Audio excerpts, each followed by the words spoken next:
Graça e paz, meus irmãos. Vamos, pela graça e misericórdia do Senhor, ler o Salmo 25 e, nesta noite, trabalharmos neste Salmo. Vamos, então, fazer a leitura da palavra do Senhor.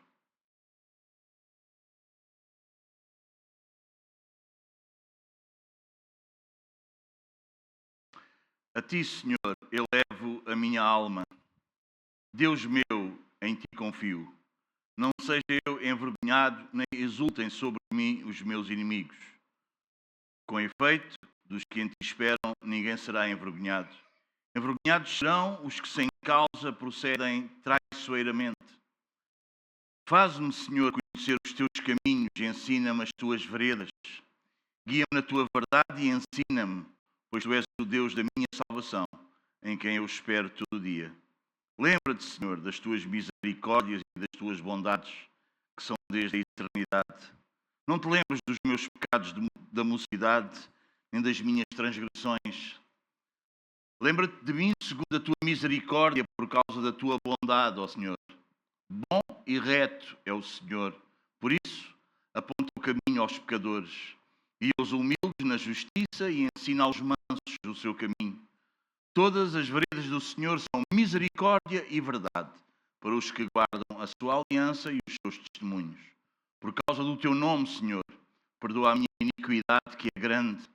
Ao homem que teme ao Senhor, ele o instruirá no caminho que deve escolher. Na prosperidade repousará a sua alma, e a sua descendência herdará a terra. A intimidade do Senhor é para os que o temem, aos quais ele dará a conhecer a sua aliança.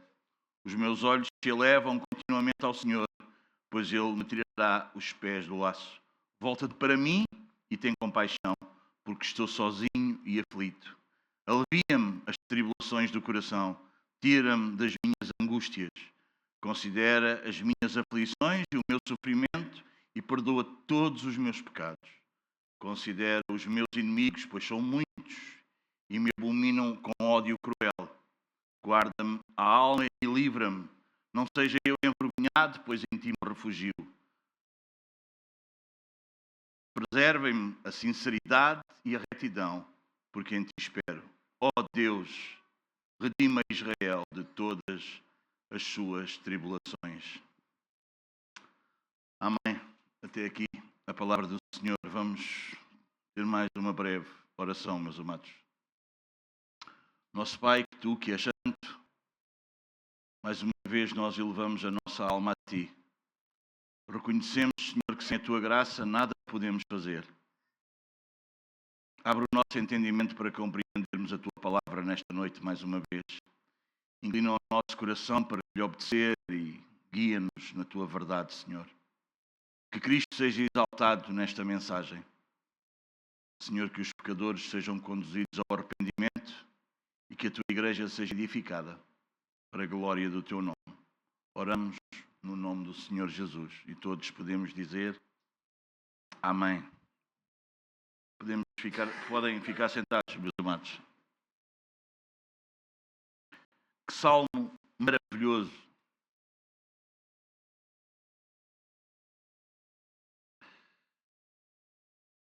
Um salmo de Davi.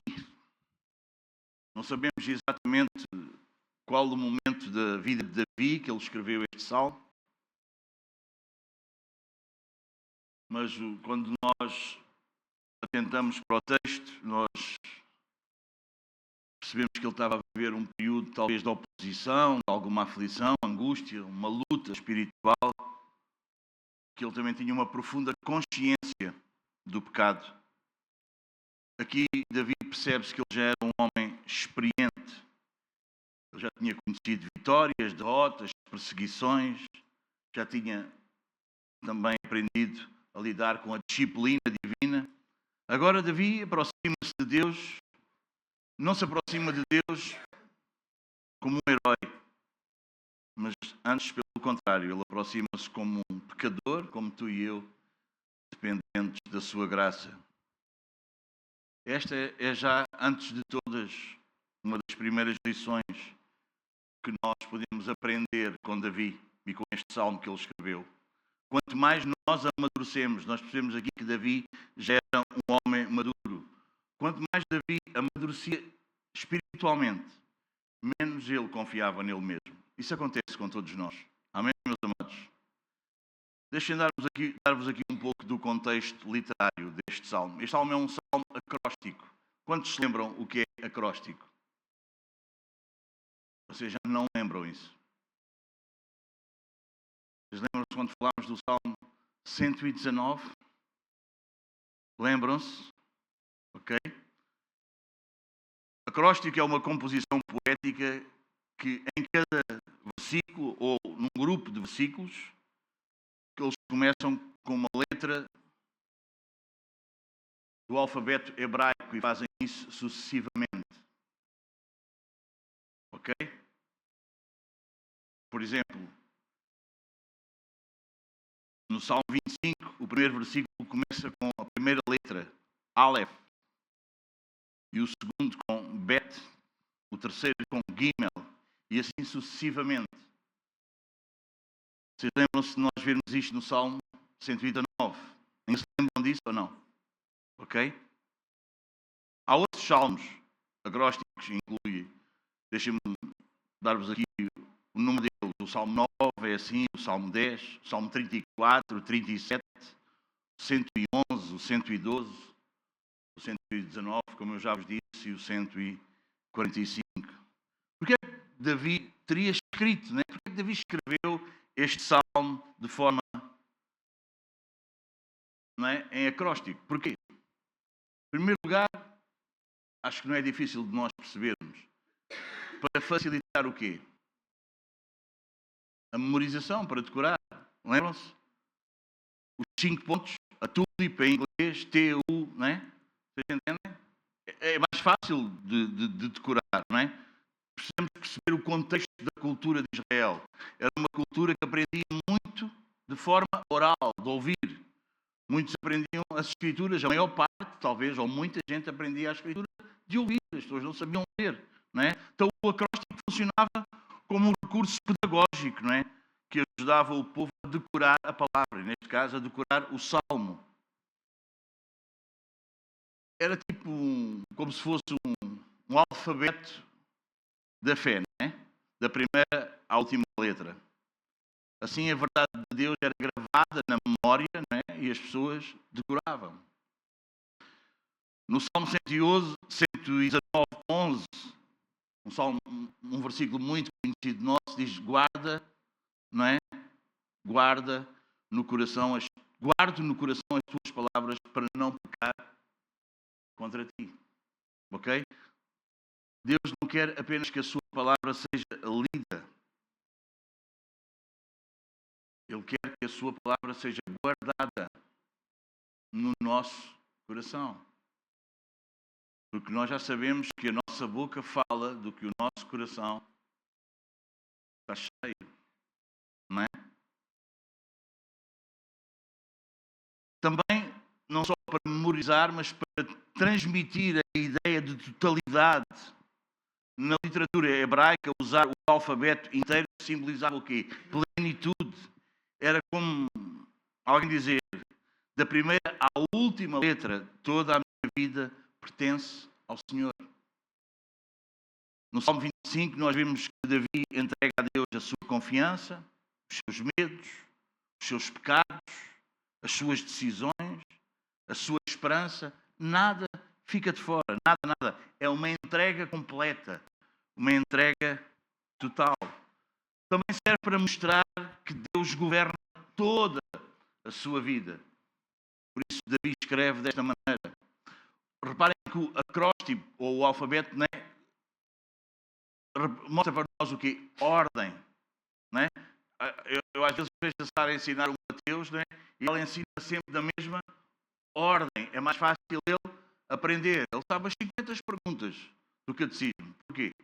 Porque ele faz por ordem. Qual é a primeira? E ele vai por aí fora. E ele, ok? Se andássemos a saltar, agora diz a 50, agora diz a 43, agora diz a 27. Era muito mais difícil. Então, é também para ajudar. ok? Para que seja mais fácil aprender, é preciso que haja ordem. E isso fala-nos muito, meus amados, na igreja, como é que nós devemos ensinar, quando nós temos os nossos filhos, como é que nós devemos ensinar. Se é uma coisa desordenada, se é uma coisa por acaso, se é uma coisa só quando estamos aflitos, quando estamos com medo. Algumas pessoas só ficam aflitos com os filhos quando eles já estão a querer sair da igreja. Enquanto eles estão na igreja, eles não têm nenhuma ordem, vocês entendem, nenhum programa, entendem, um programa no sentido positivo da palavra, fazerem um estudo diário com eles, trabalharem com eles, orarem com eles, lerem a palavra. Não. Só quer lidar às vezes com o Senhor dos aflitos, quando às vezes é muito complicado agarrar. Amém, meus amados? Então, ele demonstrava também ordem. Embora Davi estivesse aflito, e nós percebemos que há aflição também aqui em Davi, não é? A oração dele não é uma coisa caótica, não é uma coisa, vocês entendem nada disso. Ela é cuidadosamente organizada. Amém, meus amados? O que é que isto nos ensina? Mesmo quando a nossa vida está toda desordenada, e parece que está toda desordenada, nós precisamos lembrar que Deus continua a governar todas as coisas. Ele continua a governar tudo, como eu vos tenho anunciado, não por minha ideia, mas é isso que encontramos em todas as Escrituras. Com a sua perfeita sabedoria. Primeira carta aos Coríntios, capítulo 14, 33, diz-nos que Deus não é um Deus de confusão. Vocês entendem? Não é um Deus de confusão. É um Deus de paz. É um Deus de ordem. Também, porque é que é assim? Porque é que ele escreveu assim? Para demonstrar a excelência na adoração. Vocês entendem? Não é uma coisa qualquer. Meus amados, quando nós lemos as Escrituras, digam lá, vocês acham que a forma também importa ou não? Vocês já viram? Nós estamos a ler o Salmo. Agora não é as crianças. Agora nós estamos na palavra, está bem? Agora nós estamos no Salmo 25. E porquê é que nós chegamos aqui e abrimos logo no Salmo 25? Porque está em ordem. Vocês entendem? Pois até temos versículos. Vocês entendem? Está organizado. Não é confusão. Vocês entendem? Há livros que nós lemos que queremos procurar alguma coisa, nós temos que ler quase o livro para encontrar algo. Vocês já perceberam que as Escrituras não estão dessa forma. Há essa preocupação. Isso é importante. Davi não escreveu, às vezes, mas eu estou a ser sincero, estou a ser verdadeiro. Davi não escreveu apenas uma oração verdadeira. Ele escreveu uma oração bela, com beleza. Vocês entendem? Com cuidado, com ordem. Conseguimos entender isso, meus amados? Nós lemos este salmo, ainda hoje à tarde eu estava a dizer lá em casa, bem, este salmo é maravilhoso. Porque nós lemos este salmo e isto é belo. Isto delicia a nossa alma. Amém, meus amados? O que é que isso nos deve ensinar a cada um de nós? Que aquilo que nós oferecemos ao Senhor deve ser o nosso melhor. Vocês acham que Davi sabia que nós, no ano 2026, nós estaríamos a ler este salmo? Davi não sabia isso. Davi não sabia isso, meus amados irmãos. Mas ele escreveu algo que tem perdurado os tempos. Não é? Ele escreveu para Deus. Ele escreveu algo belo. Não sei se algum de vocês já leu as orações de Santo Agostinho, mas é algo belo, meus amados irmãos. É algo belo. É algo belo.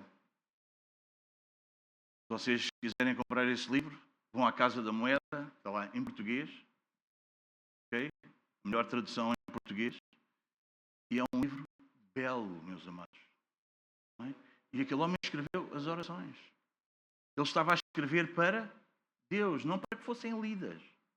Estava a escrever para Deus. Amém? Então nós vamos oferecer o melhor. Quando Davi escreve este salmo, ele mostra que escrever de uma maneira bela, de uma maneira cuidadosa, com excelência. Meus amados, a excelência deste livro, a excelência literária também honra o Senhor. como excelência em qualquer coisa o que fazemos. Amém, meus amados? Às vezes para outras pessoas, para outras coisas, colocamos todo o empenho, toda a excelência, não é? E às vezes para Deus não é? É ou não é, meus amados? Mas Deus é digno disso. Vocês não acham? Então a excelência naquilo que fazemos também honra o Senhor. Honra também a quem estamos a servir, a quem fazemos, mas também honra o Senhor. De uma forma teológica, o acróstico aponta para a perfeição e a suficiência da palavra de Deus. O maior exemplo é o livro de Salmos. Salmo 119, em cada secção corresponde a uma letra do alfabeto hebraico. E tudo isto exalta a lei de Deus, a lei do Senhor. Isso ensina-nos que a revelação de Deus é completa, suficiente para conduzir o seu povo. Os antigos rabinos diziam que o acróstico abrangia o Aleph, do Aleph ao Tav. Isto é, do começo ao fim. No Novo Testamento vem Jesus, não é? O maior dos rabis, e ele vai dizer: eu sou o Alfa e o Ômega, o princípio e o fim. Então, o acróstico simboliza literalmente, o que o acróstico simboliza literalmente, meus amados, encontra o seu cumprimento na pessoa de Cristo. Ele é o Senhor de toda a história e de toda a vida do povo de Deus. Imaginemos um pai a ensinar o seu filho a ler o alfabeto. Como é que ele começa? Primeiro a criança aprende as letras e depois o que é que vai acontecer? Ela vai acabar por ler um livro. Não é assim que começa? Mas ela consegue ler livros inteiros. Da mesma forma, o acróstico, quando nós encontramos isso nas Escrituras, isso mostra-nos que Deus quer ensinar o seu povo, Ele quer formar o seu povo, desde os fundamentos da fé até à maturidade espiritual. É como se Davi estivesse a dizer, do primeiro ao último passo da vida, tudo deve ser vivido diante do Senhor. Então aqui no Salmo 25, isso ensina-nos que Deus não deseja apenas uma parte da nossa vida, mas a sua totalidade. Desde o Aleph ao Tav, do princípio ao fim, toda a nossa existência deve ser rendida ao Senhor da Aliança. Este é um salmo da aliança, sem dúvida alguma. Reparem quantas vezes aparecem estas ideias no salmo. Ideias como misericórdia, caminhos, verdades, veredas, aliança, temor do Senhor, perdão, esperança. O Deus que nos é aqui revelado não é simplesmente um Deus poderoso.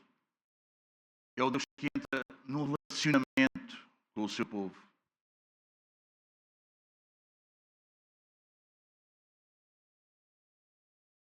Há um erro muito comum ao ler este salmo. Alguns tratam-no apenas como um manual de aconselhamento emocional. Mas a centralidade deste salmo, o centro deste salmo não é Davi, não é um homem ansioso. O centro é quem é Deus. E é assim que começa toda a verdadeira espiritualidade que se baseia nas Escrituras. Ela começa sempre na teologia. Antes de Davi falar da dor, Davi contempla o caráter do Senhor. Nós percebemos que Deus, neste salmo, Ele guia o seu povo em segurança. E encontramos isso sempre, meus amados. E isso deve nos manter firmes e cheios de gratidão e confiantes. Deus sempre guia o seu povo em segurança, meus amados. Deus guiou Noé através do dilúvio. Guiou ou não guiou? Guiou Abraão. Ele disse que iria para um lugar que ele não conhecia, mesmo para uma terra que ele não sabia qual era e que ele desconhecia. Deus guiou. Guiou Israel no deserto. guiou Josué até Canaã, guiou o autor deste salmo, Davi, durante toda a sua vida. Finalmente chega a Cristo e diz o quê? Eu sou o caminho. Eu sou o caminho. O Deus que guiava o seu povo no Antigo Testamento revela-nos de maneira plena esse caminho na pessoa de Cristo. Embora este salmo não seja um salmo explicitamente messiânico, como é o 22 e por aí fora, ele aponta sempre e continuamente para Cristo. Davi pede o quê? Ensina-me, guia-me, perdoa-me, salva-me. Cristo é o cumprimento de cada um destes pedidos, meus amados. Como nós vimos, o caminho é Jesus, em João 14,6. Respondeu-lhe Jesus, eu sou o caminho, a verdade e a vida, ninguém vem ao Pai senão por mim. Ele é um mestre perfeito, em Mateus 23,8. Diz, vós, porém, não sereis chamados mestres, porque um só é vosso mestre, e vós todos sois irmãos. Ele é o mediador da nova aliança. Por isso mesmo, ele é o mediador da nova aliança, está lá em Hebreus 9,15, a fim de que, intervindo a morte para a remissão da transgressão, que havia sob a primeira aliança, recebam a promessa da eterna herança àqueles que têm sido chamados. Ele é o Redentor. Gálatas 3,13. Cristo nos resgatou da maldição da lei, fazendo-se Ele próprio maldição por nós, em nosso lugar. Porque está escrito, maldice todo aquele que for pendurado no madeiro. Deixem-me dar-vos a estrutura deste salmo. Ela tem 3 pontos. Eu hoje, provavelmente, não conseguirei sequer falar-vos todo o primeiro ponto, mas eu vou-vos dar já os 3 pontos. O primeiro ponto é, o cristão deve confiar inteiramente no Senhor. E isto temos do versículo 1 ao versículo 7. O ponto número 2 diz, o Senhor guia e ensina aos que andam em humildade. Dos versículos 8 a 15. E o terceiro ponto, o Senhor preserva os que esperam nele. Dos versículos 16 a 22. Vamos ver o que é que conseguimos, até onde é que conseguimos ir hoje. Está bem?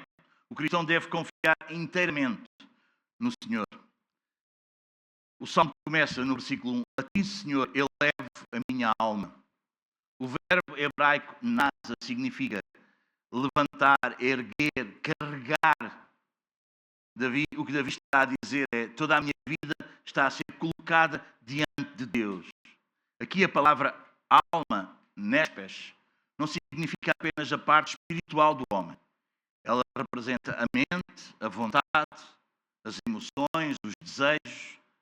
Representa toda a pessoa completa, a pessoa inteira. Portanto, Davi não entrega apenas os seus problemas. Ele próprio, ele entrega-se ao Senhor completamente.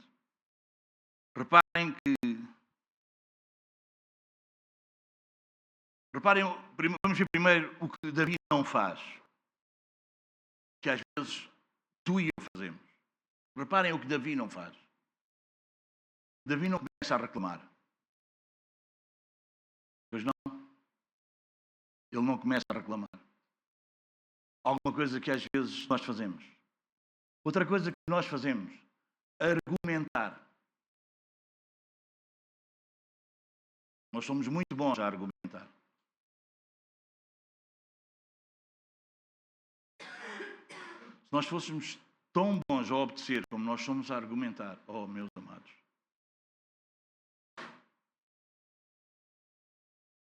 E claro, ele não acusa a Deus. Ele começa de que maneira? Ele começa a adorar. Antes de Davi pedir respostas, ele entrega ao coração. Que ensino para nós, meus amados. Que ensino para nós.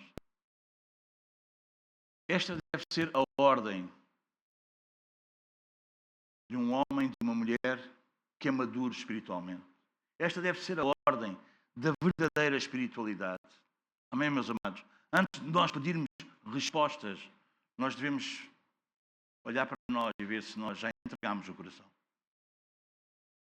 Amém, meus amados? Esta ideia de elevar a alma, aparece noutros textos. Deixem-me dar-vos só alguns. No livro das Lamentações, Lamentações 3, 41, diz assim: levantemos o coração juntamente com as mãos para Deus. A verdadeira adoração, a verdadeira oração, meus amados, não é apenas verbal, não é o que nós dizemos com palavras. Não é isso. É interior, é do coração, é entregar o coração. Diz: filho meu, dá-me o teu coração. No livro de Salmos 86, versículo 4, diz: alegra a alma do teu servo, porque a ti, Senhor, elevo a minha alma. Meus amados, a alma, desculpem, o coração do crente verdadeiro, do crente maduro, sempre sobe antes que Deus intervenha. Os irmãos entendem? Não é preciso que Deus intervenha para que o nosso coração se eleve ao Senhor. Ele sempre se eleva antes da intervenção de Deus. Não é uma reação à intervenção de Deus. Amém, meus amados? Isto porquê? Porque isto é uma das evidências de alguém que nasceu de novo, de alguém que foi regenerado pelo Espírito. O homem natural não faz isso. O homem natural não eleva a sua alma a Deus. Sabe o que é que o homem natural faz com a sua alma? Entrega ao mundo, aos ídolos, ao pecado. Somente a graça de Deus operando nas nossas vidas, meus amados, é que nos pode voltar de coração para o Senhor. A Confissão de Fé Batista de Londres, de 1689, no capítulo 10, ensina que é Deus quem efetua eficazmente o chamado, inclinando a vontade do pecador para Cristo. Assim como nós bem sabemos, até o nós buscarmos a Deus é fruto da sua graça. Amém? Eu não posso vangloriar se eu busco mais a Deus do que tu buscas. Eu digo, eu sou muito melhor do que tu. Se eu faço isso, e não estou a dizer que faço, mas se eu faço isso, não sou eu que faço. É a graça de Deus em mim. Mais uma vez, como todo o Salmo e este versículo também, ele encontra a sua perfeição em Cristo. Toda a vida do Senhor foi vivida em absoluta dependência do Pai. Ele jamais agiu de forma independente. No Evangelho segundo São Lucas, no capítulo 23, versículo 46, palavras que Jesus disse na cruz. Veja esta oração. Ele: Pai, nas tuas mãos entrego o meu espírito. Onde Adão se rebelou, Cristo confiou.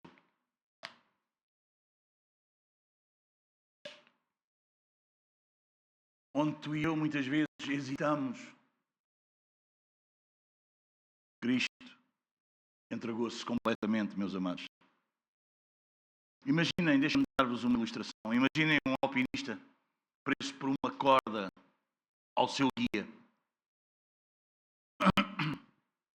Enquanto o alpinista que está a aprender tenta se segurar, se firmar nas suas mãos, na sua força, ele sobe. Ele vai tentando subir. Mas ele está a subir em constante aflição, em constante medo. Ele está aflito porque ele pode cair. Mas quando ele confia na segurança daquelas cordas e no seu guia, ele consegue avançar até por sítios daquela montanha que ele achava que não conseguiria ir. Assim é a nossa vida cristã, meus amados. Se nós olhamos para a nossa força, para a nossa capacidade, para o nosso desempenho, para a nossa experiência, para o que a vida nos ensinou, que muitas vezes nós queremos ir por aí, a gente vive em constante sobressalto, em constante ansiedade, sem saber como é que vai ser. Cansamos-nos e esgotamos quem está à nossa volta. Mas quando o Senhor, pela sua graça, nos enche de confiança, E nós descansamos em Cristo, meus amados. Quando nós aprendemos pela graça do Senhor a não confiarmos nas nossas forças, na nossa experiência, no que nós já vimos, mas nós confiarmos que este Senhor, Ele é fiel. Ele é o Deus fiel. Quando nós descansamos na fidelidade do Senhor, ó meus amados, diz-me lá, conta-me lá, quando tu olhas para Ele, para a sua fidelidade, quem é que te tem sustentado até ao dia de hoje? Diz-me lá, quantas falhas, quantos tropeços, quanta falta de força, às vezes mais do que isso, quanta rebelião, quantos argumentos, quantas queixas, quanta reclamação, quanta falta de fé ou uma fé muito fraca, quase sem confiança. Porque é isso que acontece com o alpinista. Ele começa a olhar e ele começa a ver, eu não consigo ir ali. E às vezes na nossa vida, na nossa caminhada, também é assim, meus amados. Esta agora é que eu não aguento. Com isto agora é que eu não consigo lidar. Agora é que não vai. Meus amados, mas quando nós aprendemos pela sua graça, quando Ele tem misericórdia de nós, e Ele nos faz lembrar que Ele é fiel, a sua fidelidade. Nós até cantamos, tua fidelidade é grande, não é? Sabem, nós vivemos no meio de uma geração que sabe o que é que nos diz? Confia em ti mesmo.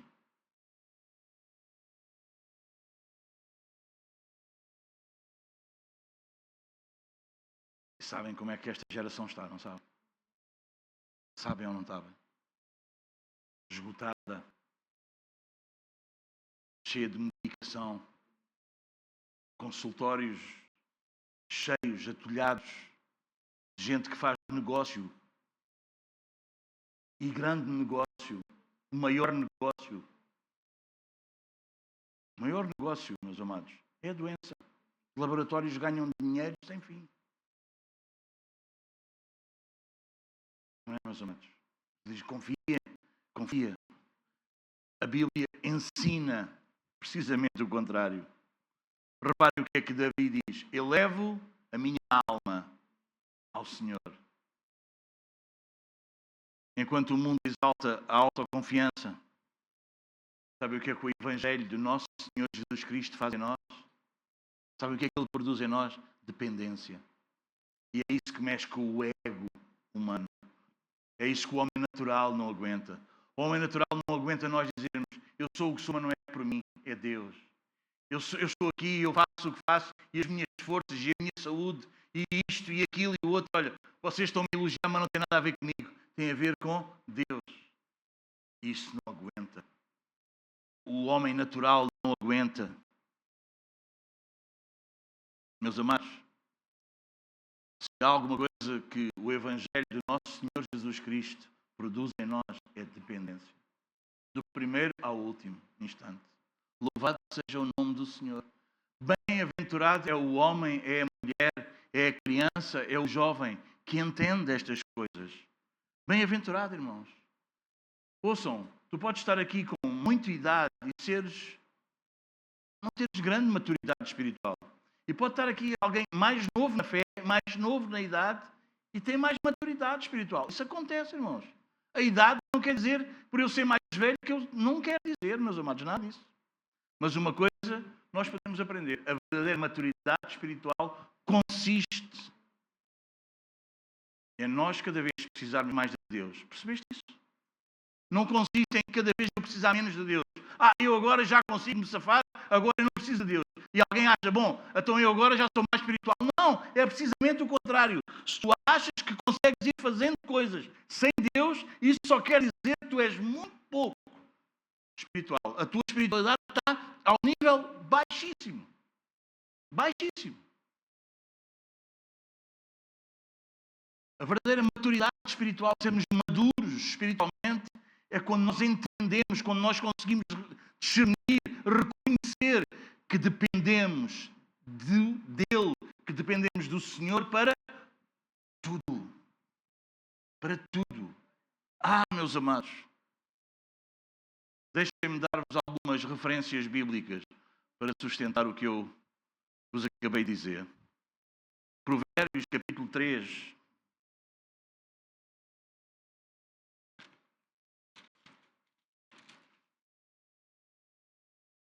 Versículos 5 e 6.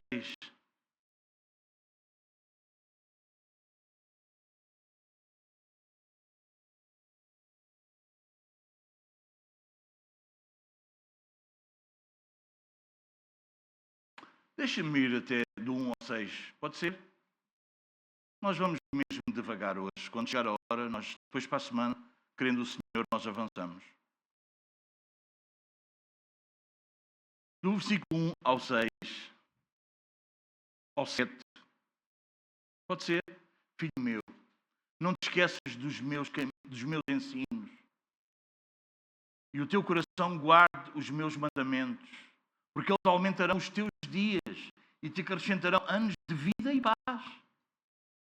Não desamparem a benignidade e a fidelidade. Ata-as ao pescoço, escreve-as na tábua do teu coração e acharás graça e boa compreensão diante de Deus e dos homens.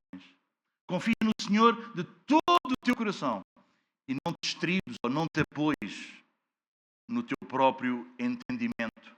Reconhece-o em todos os teus caminhos e Ele endireitará as tuas veredas. Não sejas sábio aos teus próprios olhos. Tema ao Senhor e aparta-te do mal. Amém, meus amados? Livro de Jeremias.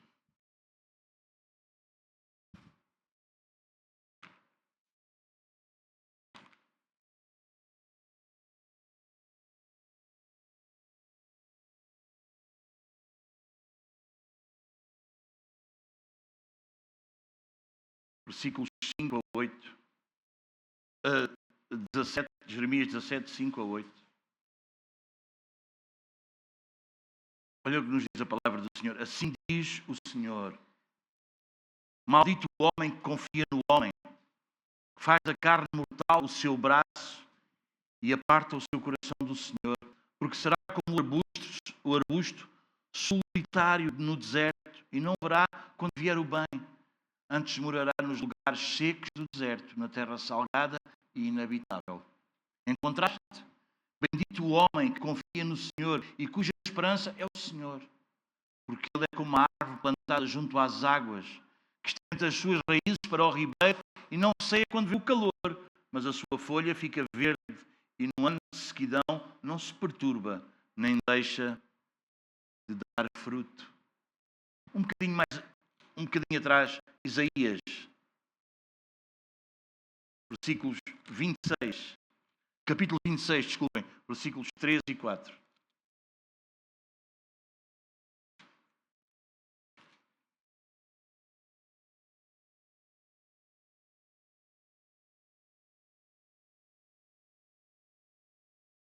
Atenta para a palavra de Deus. Olha o que nos diz a palavra. Neste cântico de confiança na proteção divina. 26, 3.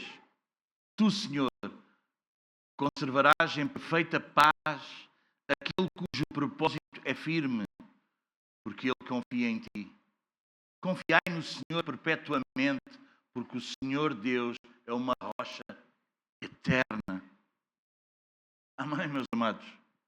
E poderíamos ler na primeira epístola de Pedro, capítulo 5, versículos 6 e 7. Vamos lá.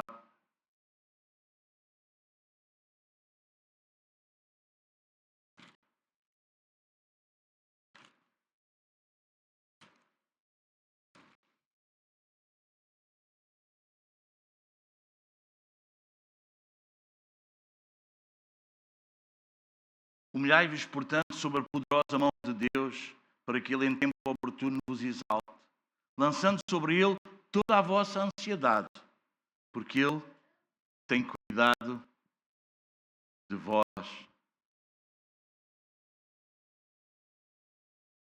A vida de fé, meus amados, começa quando nós deixamos de confiar na força das nossas mãos e aprendemos a colocar toda a nossa alma, toda a nossa confiança nas mãos deste Deus da aliança. Vamos avançar para o versículo 2. Diz assim: Deus meu, em ti confio. Não seja eu envergonhado, nem exultem sobre mim os meus inimigos.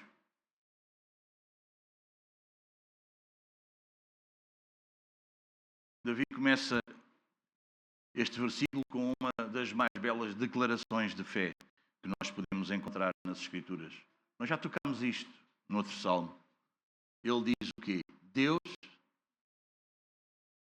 Deus, Deus meu. Vocês entendem? Não é simplesmente uma afirmação, uma confissão teológica, mas é uma confissão de relação. Ele é uma linguagem de aliança, é uma linguagem profunda. É uma linguagem de relação, de intimidade. É algo pessoal. Reparem, o Deus excelso, infinito, grandioso, santo, soberano, é também o Deus que se compromete e que se comprometeu. Graças nós damos a Ele. Por isso, Ele está comprometido com o seu povo. Amém, meus amados? Davi diz, Deus meu. Amém? Parece que Ele está a trazer para nós aquela palavra que está lá em Levítico 26, versículo 12, quando Deus diz, eu serei o vosso Deus e vós sereis o meu. Aleluia. Aleluia. Meus amados, não somos só nós que somos dele, ele também é nosso. Daí a confiança. Aqui o verbo confio traduz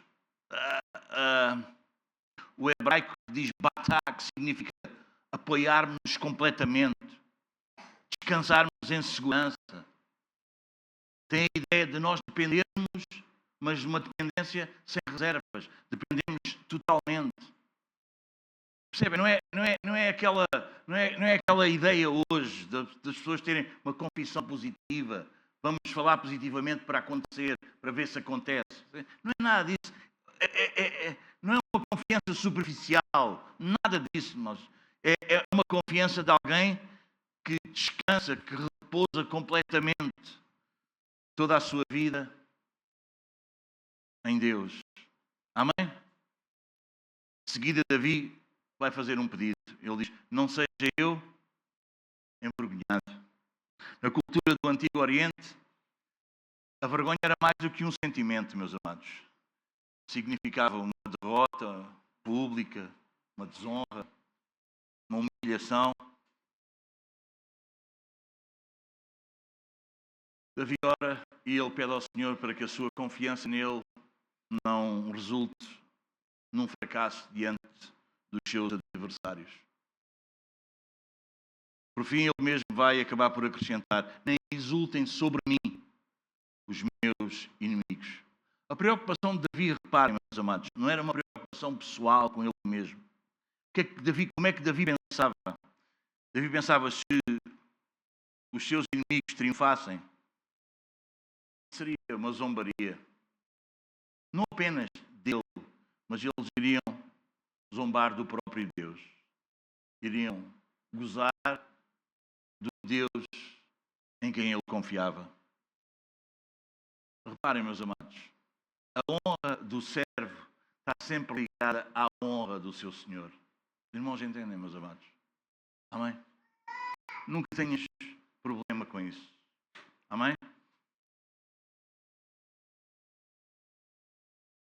É interessante que Davi não pede em primeiro lugar para que Deus destrua os seus inimigos. O primeiro pedido de Davi é que eu não seja envergonhado. O primeiro foco da oração de Davi não está na queda dos seus adversários, mas sim na sua permanente confiança no Deus da sua salvação. Amém?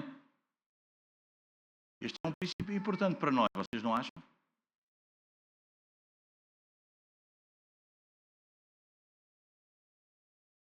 Ou não acham importante?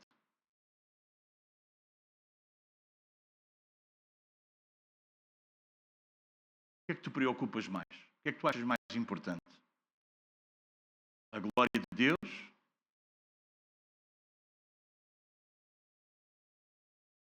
Tu permaneceres firme na fé? Ou os teus problemas e as tuas dificuldades desaparecerem? O que é mais importante para ti? O que é que tu procuras? Em primeiro lugar, resolver os problemas ou a glória de Deus e a tua firmeza na fé?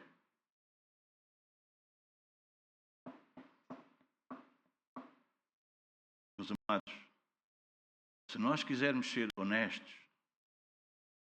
nós às vezes queremos o problema resolvido. Às vezes a questão é, já não há problema.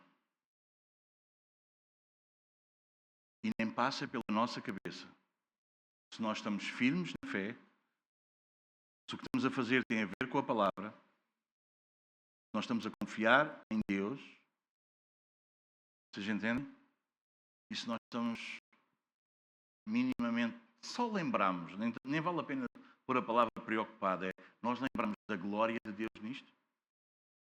Ou desde que o problema seja resolvido, desde que as circunstâncias mudem, desde que as dificuldades parem imediatamente, nós dizemos, ok, está tudo bem. Meus amados,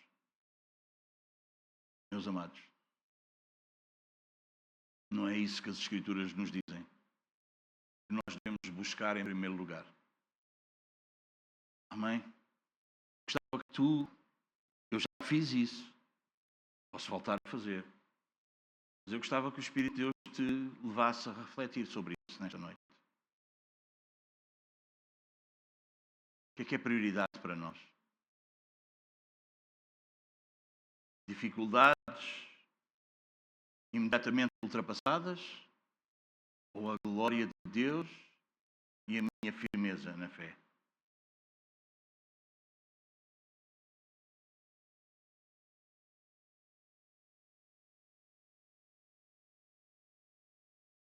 Meus amados, qual é o fim principal do homem?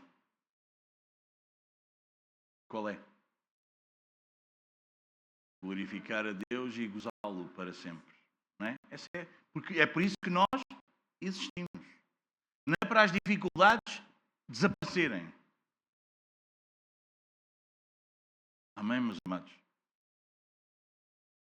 A confiança em Deus, a firmeza na fé, a glória de Deus é algo que percorre toda a Escritura. Como eu já vos disse, quando Abraão deixou a sua terra, ele confiou em Deus sem saber para onde ia. As dificuldades continuaram, mas ele... Amém, meus amados? Lembram-se de Josafá, quando ele enfrentou um exército muito maior? No segundo livro de Crónicas 20:12 diz: em nós não há força. Mas ele diz: porém os nossos olhos estão postos no Senhor. Amém, meus amados? Amém. Quando Daniel foi lançado na cova dos leões, ele permaneceu a confiar. Meus amados, não confundas confiança com a ausência de dificuldades. Ou com dificuldades tratadas. Em toda a Bíblia, deixa-me dizer-te isto, a confiança do povo de Deus não repousa nas circunstâncias. Mas repousa no caráter imutável de Deus, que Ele é um Deus fiel. Nós podemos confiar nele, ainda que as circunstâncias não mudem. Amém? Meu amado irmão, minha amada irmã, amada Igreja do Senhor Jesus, por quem Ele verteu o seu sangue. Que a tua confiança seja neste caráter imutável do Senhor nosso Deus. Amém? Até porque nós que somos reformados, nós temos isso bem presente. A nossa fé, a fé salvadora, não é uma força produzida pelo homem, mas um dom da graça de Deus. A perseverança do crente não depende da intensidade da nossa fé. Não, meus amados. Mas da fidelidade em quem nós cremos. Mais uma vez, deixem-me usar aqui a Confissão de Fé, de 1689. Ela ensina que, no capítulo 17, que aqueles que Deus chamou de uma maneira eficaz e justificou, jamais serão finalmente abandonados, porque serão preservados pelo poder de Deus. É por isso que Davi pode dizer o que ele diz aqui no Salmo. Ele diz: em ti confio. Em ti confio. Ele sabe que a sua segurança está no Senhor, não na sua própria capacidade de permanecer firme. Bom, mais uma vez temos que chegar a Cristo. Cristo confiou completamente no Pai. Mesmo na cruz, cercado de inimigos, alvo de zombarias, ele permaneceu fiel.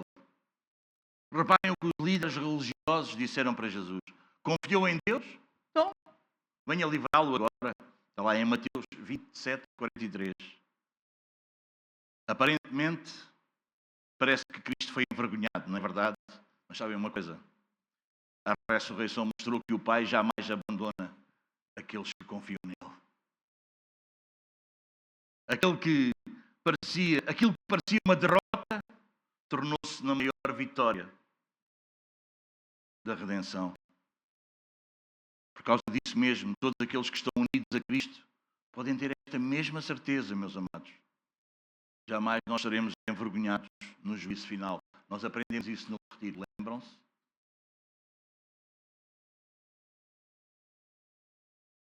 Isaías 28, 16.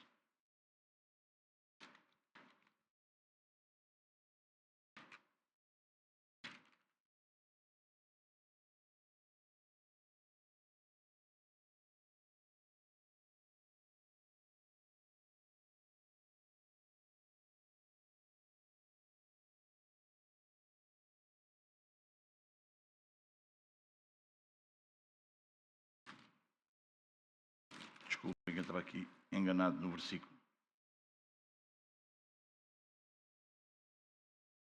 Portanto, assim diz o Senhor Deus: eis que eu assentei em Sião uma pedra, pedra já provada, pedra preciosa, angular, solidamente assentada. Aquele que crer não foge, ou aquele que crer não será abalado.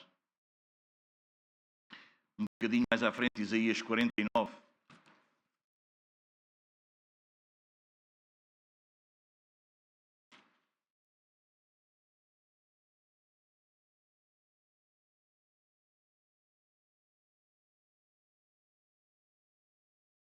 Quarenta e nove, 23 diz: reis serão os teus aios e rainhas as tuas amas.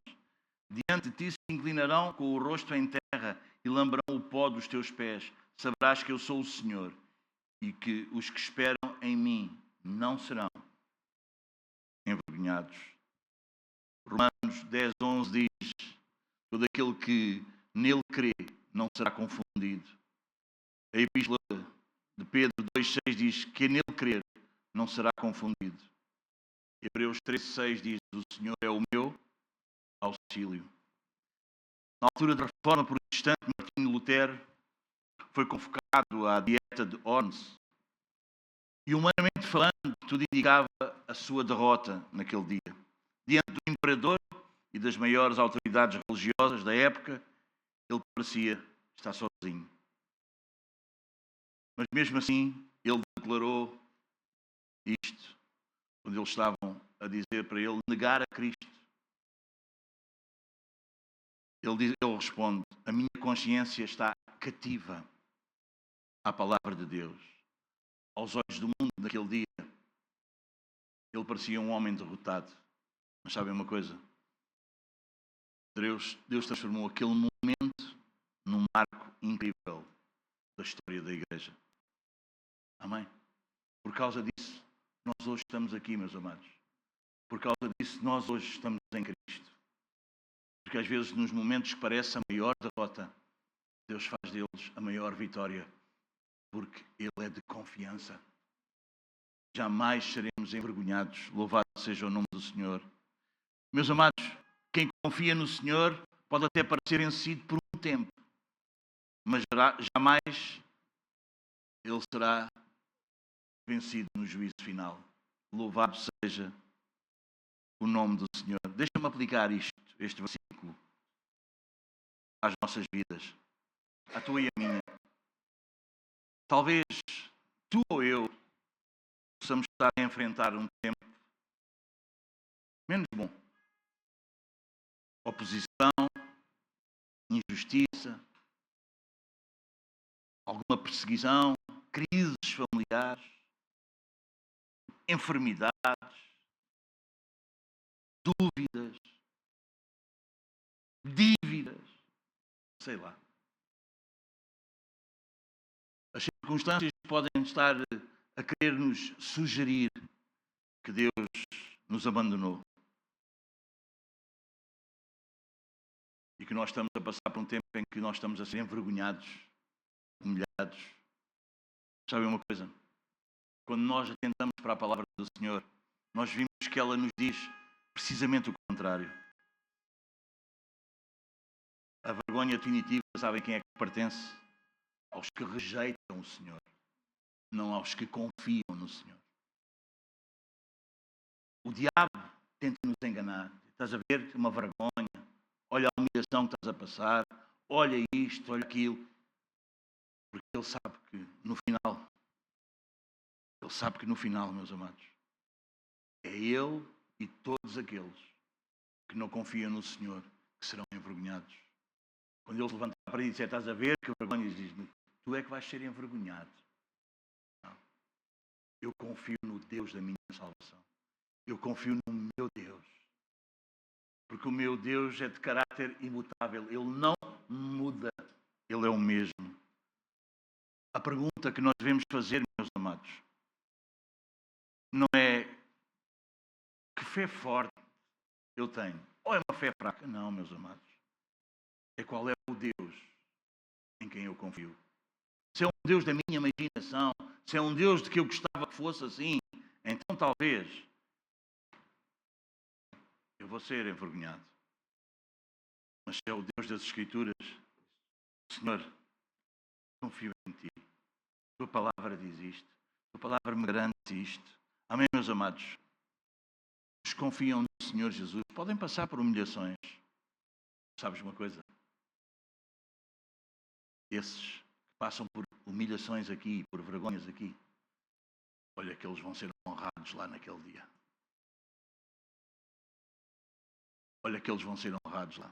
Muitos que não querem passar vergonhas aqui nem humilhação, talvez eles vão passar vergonhas lá, ser humilhados. Mas aqueles que passam por vergonhas aqui e humilhação aqui, naquele dia, por causa dele, por amor de mim e do Evangelho, amor de mim, não estou a falar de mim, são palavras de Jesus. Amém? Então eles serão honrados. Amém? Eles serão honrados quando o Rei da Glória se manifestar. A esperança do crente jamais repousa na força da sua fé, mas ela repousa na fidelidade do Deus da aliança. E aquele que confia em Cristo pode ser humilhado diante dos homens por um tempo, mas jamais será envergonhado diante de Deus por toda a eternidade. E deixem-me só terminar hoje à noite com o versículo 3, porque também termina aqui um ciclo e depois nós avançaremos nos restantes versículos para terminar o primeiro ponto. Diz o versículo 3, com efeito dos que em ti esperam, ninguém será envergonhado. Envergonhados serão os que, sem causa, procedem traiçoeiramente.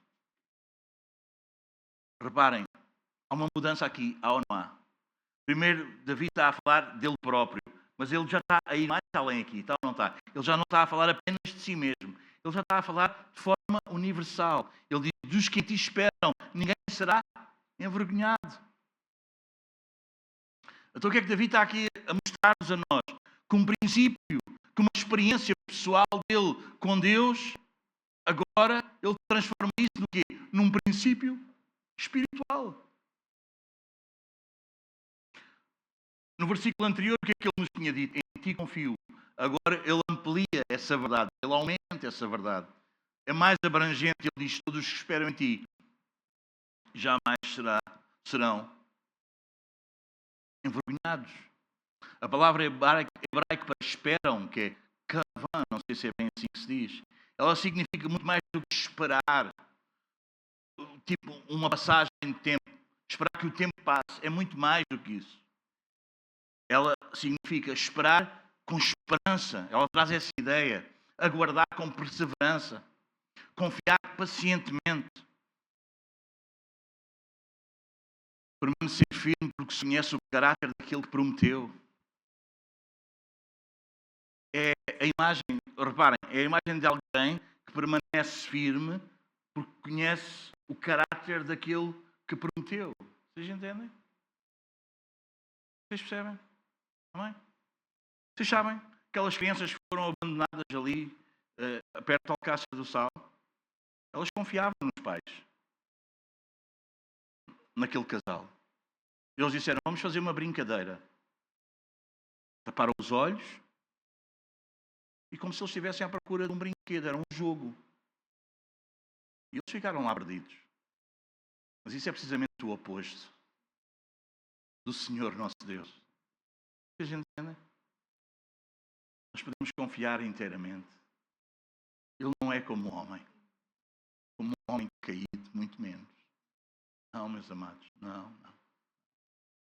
Ele nunca nos vai fazer alguma coisa que nos deixe abandonados, que nos deixe perdidos. Jamais vos abandonarei. Jamais vos desampararei. Amém, meus amados? Então, aqui quando fala em esperam, é essa. É permanecer firme. Porque se conhece o caráter daquele que prometeu. Ninguém será envergonhado. Isto não quer dizer que não sentimos humilhações nesta vida, já falei disso. Reparem, Davi sentiu isso ou não? Ele próprio passou por isso. E ele está a declarar isto. O que é que ele está a querer dizer? Davi sentiu isso. Ele foi perseguido por Saul, ele foi humilhado. Não é? O seu filho Absalão faz o que faz. Os filisteus. E não só fora dele. Os seus próprios pecados.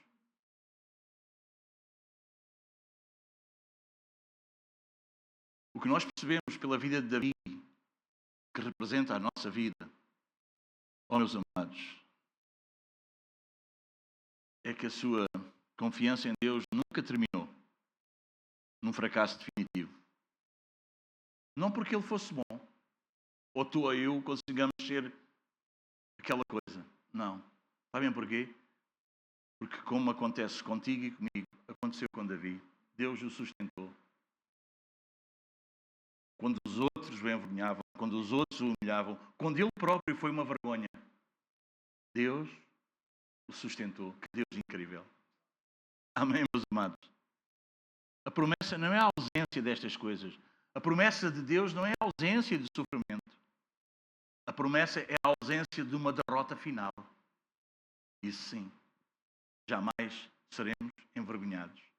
Jamais seremos derrotados. O contraste, meus amados, é muito forte. Envergonhados serão os que sem causa procedem traiçoeiramente.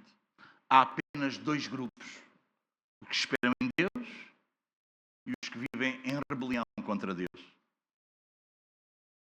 Esta palavra traiçoeiramente descreve aqueles que desprezam a aliança, vivem na mentira, vivem de hipocrisia, parecer o que não são, praticam a injustiça de forma deliberada, agem com infidelidade. O contraste é sempre entre o fiel e o infiel.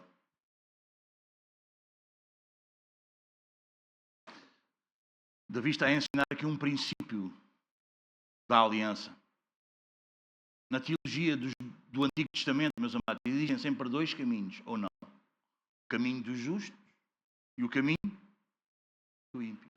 Não existe um caminho neutro. Não há neutralidade aqui. O Salmo 25 continua a mesma teologia. Do Salmo 1, lembra do Salmo 1? Dois caminhos, dois destinos, duas eternidades.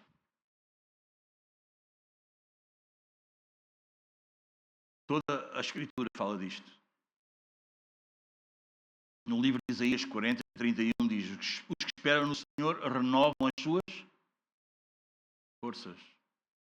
Este esperar não quer dizer que ficamos passivos. Não quer dizer inatividade, nada disso. Significa confiarmos nele enquanto ele realiza a sua obra. Miqueias 7, versículo 7. Eu, porém, olharei para o Senhor e esperarei no Deus da minha salvação. Lamentações 3, 25 diz: bom é o Senhor para os que esperam por Ele. A esperança do povo de Deus nunca estará fundamentada nas circunstâncias à nossa volta. Nada disso. Sempre está fundamentada no caráter de Deus.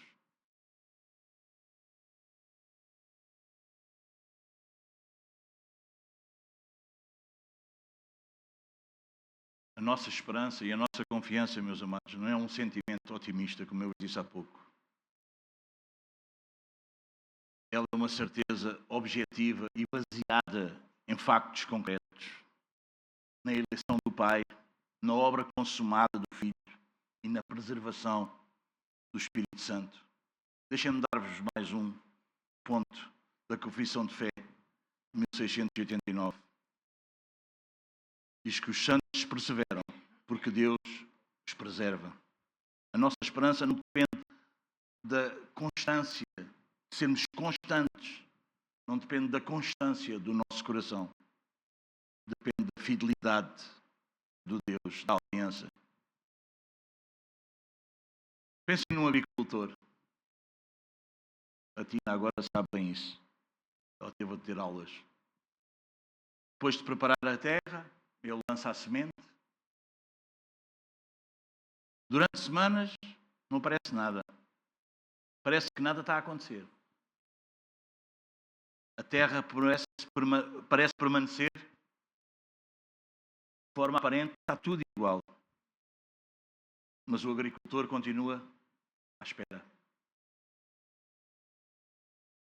Não porque ele está a ver o fruto,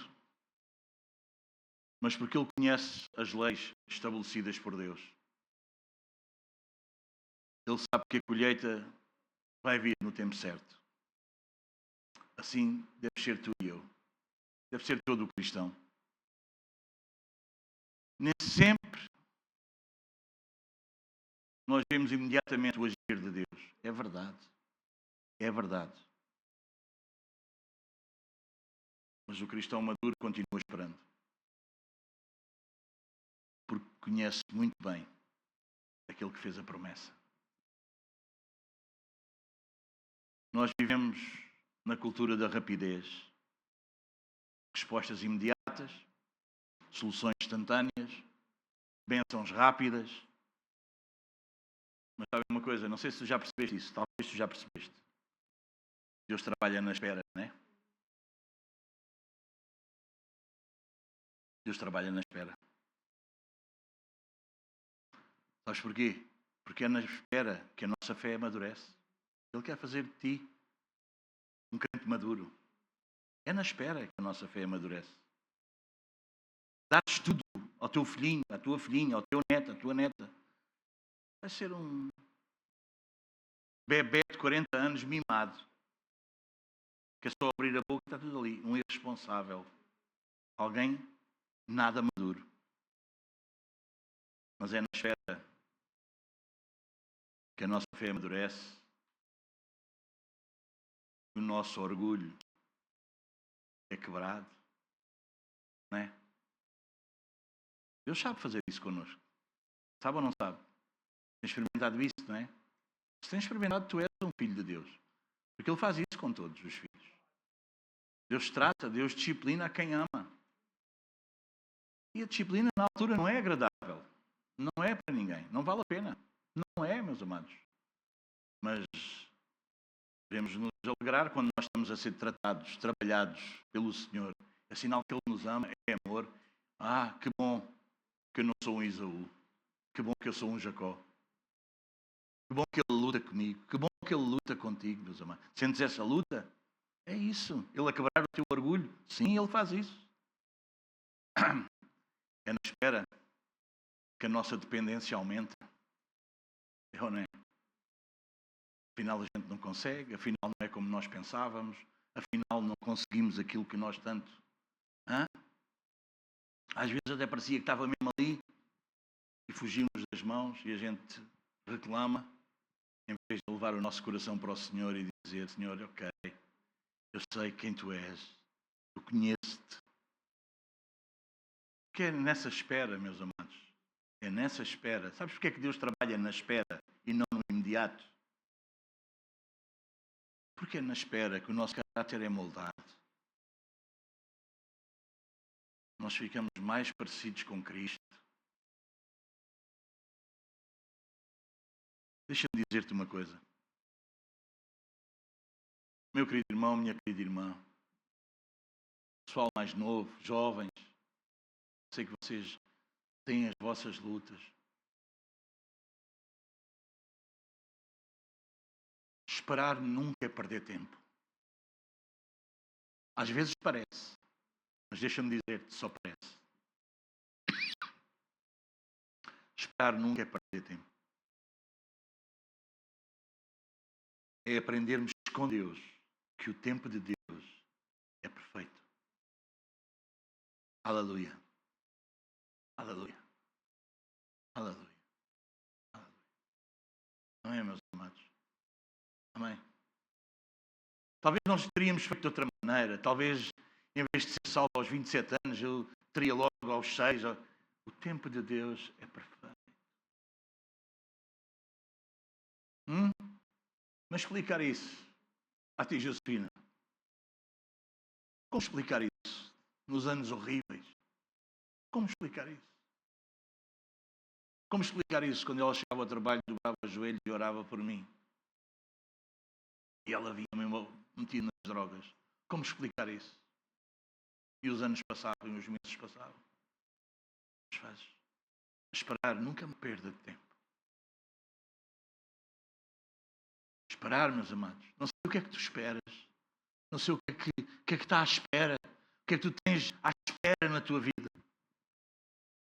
Mas estás num tempo de espera na tua vida. Muitas vezes, nós na vida, temos em tempos de espera por muita coisa. Porque a gente acha que entende tudo, mas a gente entende muito pouco, deixa-me dizer. Tempo de espera nunca é tempo perdido. Tempo de espera é aprender que o tempo de Deus é perfeito. O livro de Abacuque fala disso. Abacuque capítulo 2.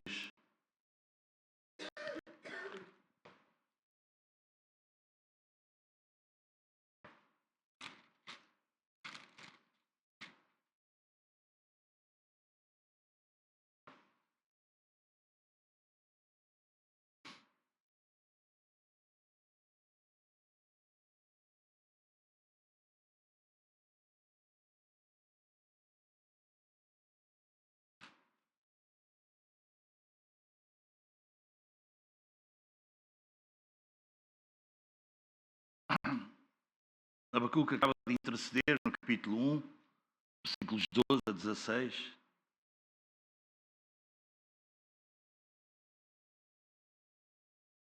E depois de ele interceder, ele expor-me-ei na minha torre de vigia, capítulo 2, versículo 1. Colocar-me-ei sobre a fortaleza e vigiarei para ver o que Deus me dirá e que resposta eu terei à minha queixa. O Senhor me respondeu e disse: escreve a visão, grava-a sobre tábuas, para que a possa ler até quem passa a correr. Porque a visão ainda está para se cumprir, no tempo determinado. Mas se apressa para o fim, não falhará. Se tardar, espera-o, porque certamente virá.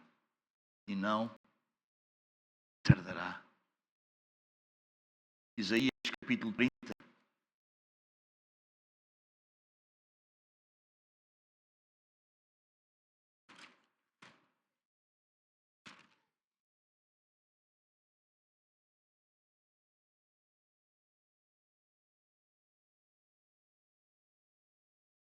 Por isso o Senhor, 30:18, Isaías 30:18. Por isso o Senhor espera para ter misericórdia de vós. E se detém para se compadecer de vós, porque o Senhor é Deus de justiça, Bem-aventurados todos os que nele esperam. Sofonias, capítulo 3.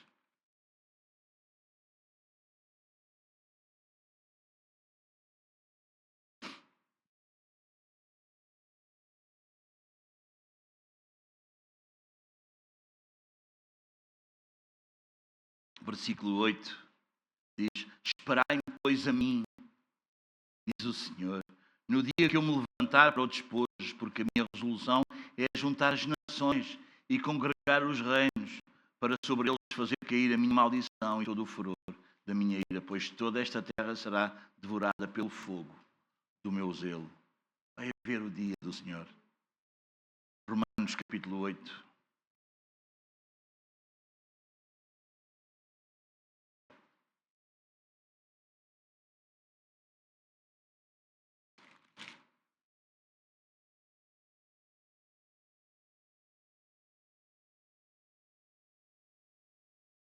Versículos 24 e 25.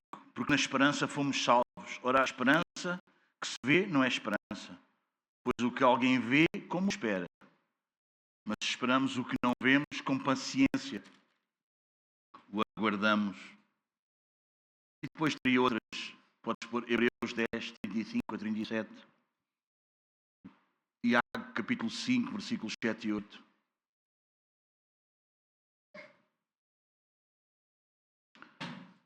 Vale a pena esperar, vale a pena confiar. O tempo é de Deus. Entre o sábado, entre o silêncio do dia de sábado, meus amados, e a cruz, entre a cruz e a ressurreição, parecia tudo uma derrota. Todos os discípulos, sem exceção, pensavam que a sua esperança tinha morrido. Mas a verdade é que Deus, o nosso Pai, estava a realizar a sua maior obra. Na manhã do terceiro dia ficou claro que aqueles que esperam no Senhor nunca serão envergonhados. O túmulo vazio é a maior prova de que Deus sempre cumpre as suas promessas. Deixa-me terminar. Talvez tu estejas a viver esse tempo de espera. Talvez tu estejas a orar e nunca mais vem a resposta. Talvez tu estejas a servir, a semear e nunca mais vês a colheita dos frutos.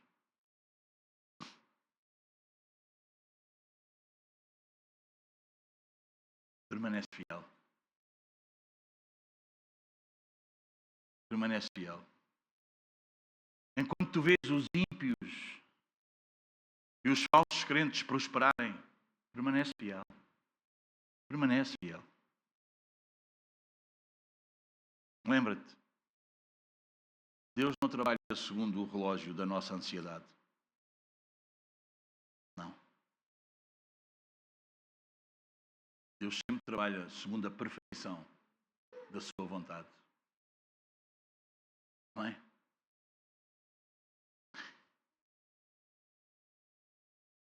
O choro pode durar uma noite, mas a alegria vem pela manhã.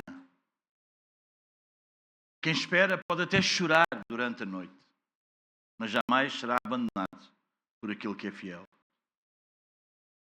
A espera do crente nunca é vazia. Porque enquanto nós esperamos em Deus, Deus trabalha em nós. E aquele que firma a sua esperança em Cristo jamais será envergonhado, nem nesta vida, nem no grande dia em que o Rei da Glória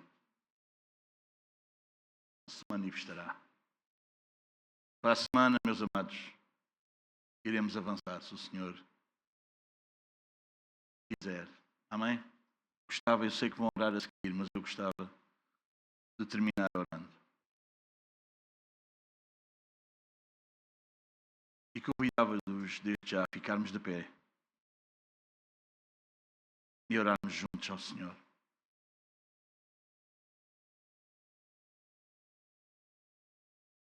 Paizinho,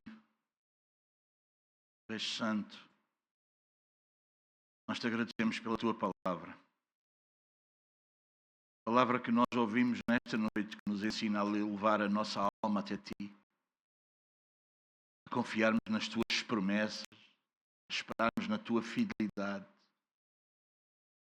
Oh Deus, guarda-nos para que não confiemos em nós mesmos, mas somente em Cristo, Ele que é a nossa esperança segura.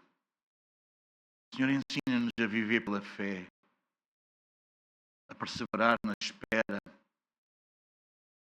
a descansar na promessa que jamais serão envergonhados aqueles que confiam em Ti. Senhor, que esta palavra possa produzir arrependimento em nós. Que ela nos fortaleça na fé e glorifique o Teu nome nas nossas vidas. Oramos no nome do Senhor Jesus. Amém. Obrigado, meus irmãos.